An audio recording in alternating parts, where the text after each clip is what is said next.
Hey guys, Matt here. This is my review of Bloodwork. This movie is directed by Clint Eastwood. The movie stars Clint Eastwood, as well as Wanda D. Jesus and Jeff Daniels.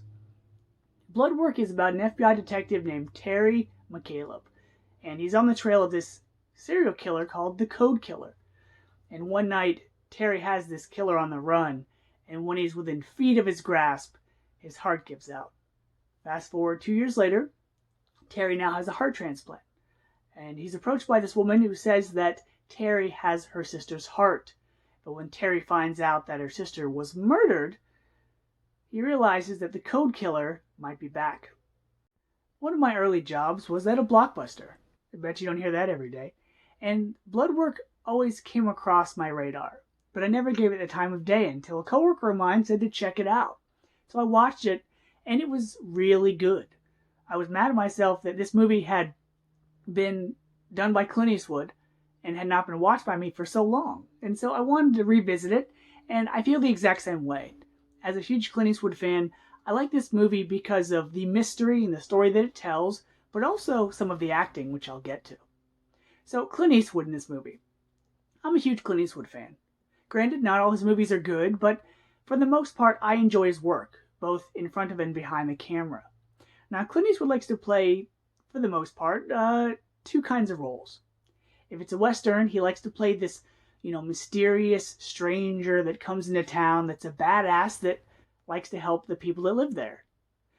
And then if he's a cop or an enforcer or some sort of authoritative figure, he likes to play this character that's kind of grizzled, that seems like he doesn't want to help, but turns out he has a heart of gold. Now, I like the way he plays Terry McCaleb in this movie because he plays a cop that's retired. So the way he speaks, the way he talks, the way he acts projects that. He doesn't play one of these cop characters that like to spout off, cop buzzwords when they're dealing with investigations or profiles or killers or whatnot. They don't make the audience feel stupid. When he's figuring out clues, putting pieces together, unraveling this mystery, the audience is doing it with them, and so you feel like you're on this journey alongside him, which is nice. Another thing I appreciate about Clint Eastwood in his movies is he kind of makes himself out to be the ladies' man, which is fine because, the old dog, he's still got it. Wanda de Jesus plays Gabriella. She's the woman that approaches Clint Eastwood, and she wants justice for her sister. She wants to find out what happened to her and who's responsible. And she's also kind of the love interest of Clint Eastwood, which is nice. And a lot of his supporting cast in this film are just fine, only because Anjelica Huston is one of the big names in this movie. She's given a couple scenes. She's a really good actress, but here she's just a doctor, and that's it. Dylan Walsh is a really good actor. He was in the show Nip Tuck, yet he's only given like 1 or 2 lines of dialogue in the entire movie. Comedian Paul Rodriguez is in this, and I don't know why he was put in this movie. I don't know if Clint Eastwood owes him a favor or if wanted to give him a job or what, but he's usually a comedian. And he's very funny. But in this movie, he plays this guy that used to work with Clint Eastwood who's just a jerk to him. He doesn't like his methods. He doesn't want to help him out. He doesn't want to support him at all, and he's really just mean to him. Now, this movie has a lot of characters in it, which is understandable because when you're dealing with a mystery, you want a large cast. You want a lot of characters to kind of make you wonder, could they be the killer? Could she be responsible? Could they have something to do with it? Stuff like that. Now, Jeff Daniels is in this movie as well. He plays Terry's neighbor. Terry lives in a marina on a boat. And Buddy, Jeff Daniels, is his neighbor. And he's like this lazy drunk. He's really good in this movie. A lot of people know Jeff Daniels from Dumb and Dumber, which is fine. But he can also do dramatic work.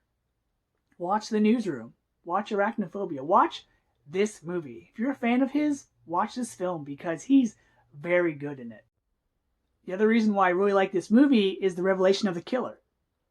He reminded me of Kevin Spacey in the movie Seven. He was so good in that role. It was so sinister and evil and creepy that you didn't see it coming, literally. Now, the revelation isn't as shocking as, let's say, the movie Saw. Nothing to me will beat that. But it's still really good and very clever. This isn't one of those stories where you have a large cast of characters and the killer comes out of nowhere and gives some bland exposition as why he did things, ha ha ha ha, and then is killed off right away. No, when the killer's revealed, they give Terry this monologue, this real creepy monologue as to why they did the things they did and why they wanted Terry to feel the way he felt. It was very reminiscent of the Joker and Batman. I did this because, you're fun to play with. I'm the yin to your yang, that kind of thing. And the things that the killer says to get under Terry's skin, the manipulation, the really dark humor is really good, really rich, that the killer in this movie will stick with you. The surprise in this movie is the other half as to why I really like this film, because you don't expect it.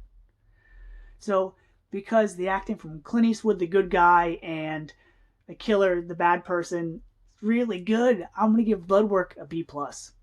If you're a fan of Clint Eastwood, I recommend this film. Don't let it go under your radar. Till next time, guys. See ya.